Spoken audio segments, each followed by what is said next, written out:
Most people spend their lives pointing outward, chasing approval, tracking opinions, reacting to every comment, every trend, every noise. But I'll tell you this now, you were never meant to follow the world.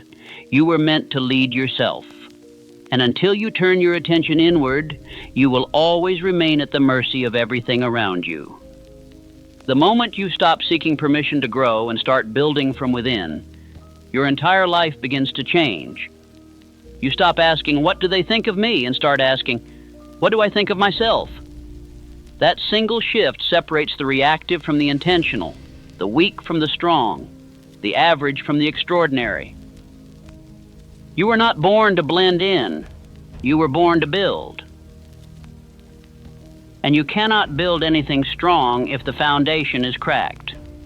That foundation is your mind, your beliefs, your discipline, your ability to sit with yourself in silence and say, this is who I am, and this is who I will become.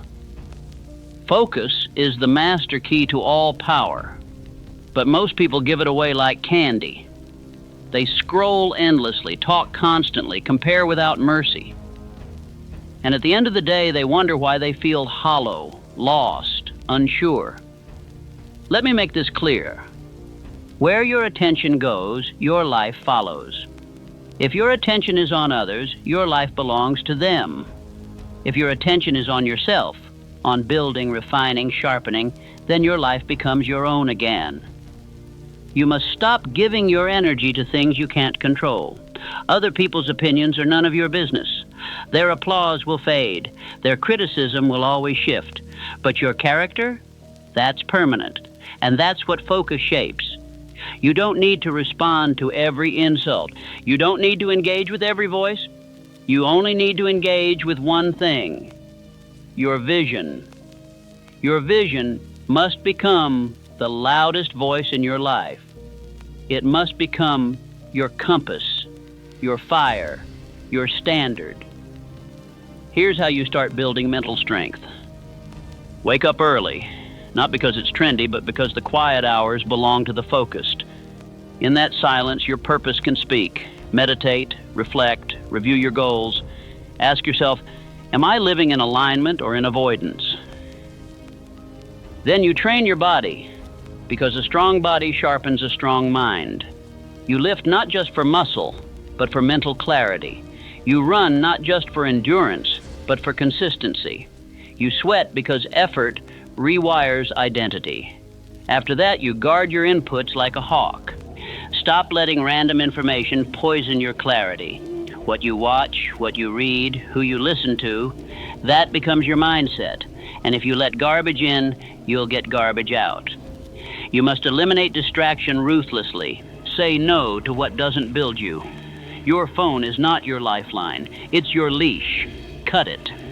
Your comfort is not your friend. It's your cage. Escape it. When you focus on yourself, you become unshakable. The noise gets quieter, the storms still come, but they no longer move you, because your foundation is solid. You're no longer running from chaos, you're building peace, and peace is power. You must stop negotiating with weakness. You must stop giving yourself an out every time life gets uncomfortable. Every time you hit a wall, every time you feel tired, you whisper to yourself, maybe later, maybe tomorrow. But weakness does not negotiate. It dominates. And the longer you entertain it, the more it becomes your identity. You need to kill that voice. The one that tells you to delay, to distract, to defer your greatness for a few more moments of comfort. That voice does not serve your vision. That voice is your enemy, dressed as your friend. It wants you quiet, small, average, but deep down, you were never meant to be any of those things. The truth is, your weakness isn't a curse, it's a test. It's life asking, do you really want this, or is this just something you say when you're motivated? And your answer cannot be spoken. It must be lived. You answer that question by rising when you don't feel like it, by doing the work when no one's clapping, by showing up when the world expects you to fold. That is where the transformation happens, not in comfort, but in the fire. The moment you stop treating your dreams like an option and start treating them like an obligation, everything changes. You see, there are two kinds of people: those who protect their excuses and those who protect their future. You can't do both. One has to die so the other can live. So choose. Will you keep defending the version of you that keeps quitting? Or will you finally bury him and build the one who never asks for easy, only for worthy? When you focus on yourself, you begin to see the truth. That no one is coming, that no one owes you greatness, that you either earn it or you don't. That's the hard truth most people run from. But you face it, because you know the longer you wait for someone to save you, the longer you stay in the storm you were born to outgrow. This is the real work, not the highlight reel, not the post, the podcast, or the book quote. The real work is in those lonely hours when it's just you, your choices, and your habits. And that's where champions are born, quietly, relentlessly, repeatedly. Let others chase noise. You chase standards. Let others seek comfort. You seek growth. Let others blame the world. You build your own. This path is not for everyone. It's not supposed to be. It's narrow, it's difficult, and it's honest. But if you walk it long enough, if you stay in alignment long enough, the world bends to the will of the one who refused to bow.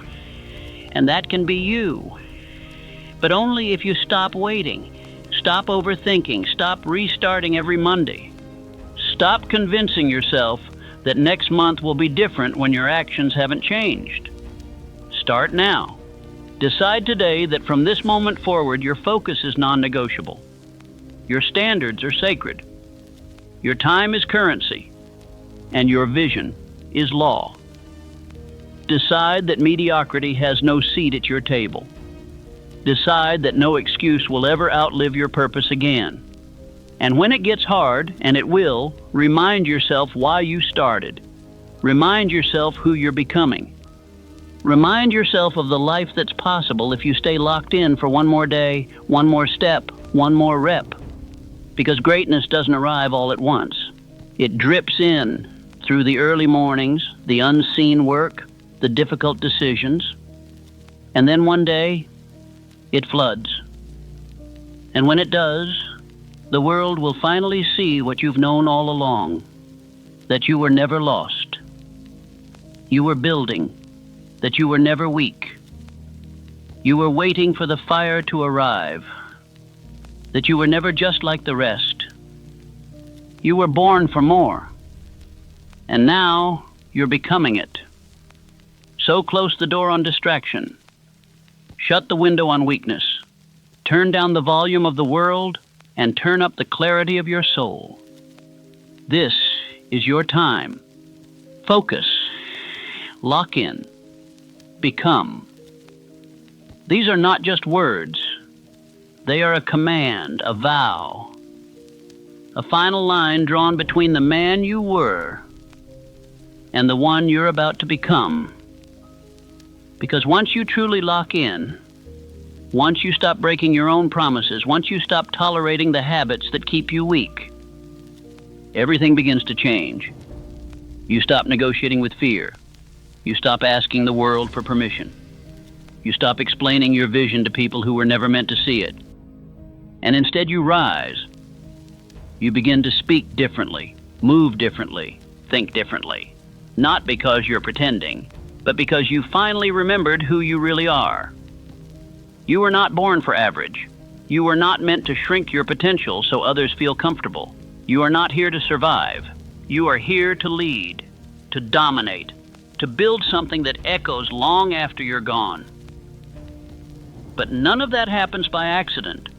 It only happens when you take full control of your mind, your energy, your focus. This is your wake-up call. Wake up from the lie that says you have time. Wake up from the comfort that's keeping you weak. Wake up from the illusion that someone else is coming to save you. No one is coming. You are the rescue plan. You are the solution. You are the one you've been waiting for. And I don't care how many times you've failed. I don't care how late you started, how far you've fallen, or how loud the world has laughed at your dreams. None of that matters now. The only thing that matters is what you choose to do next. So here's your choice.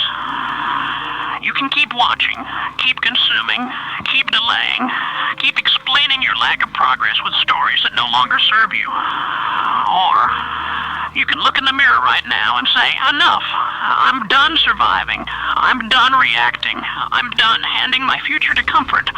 From this moment forward, I become everything I was born to be. And when you say it, mean it. Back it with action. Build the habits, guard the mornings, remove the noise, do the work, earn your name. Let the world underestimate you. Let them doubt you. Let them forget you. Because when you rise, when you focus, when you become, they won't have a choice but to remember. Wake up, lock in. No more waiting, no more weakness. It's your time, not tomorrow, now.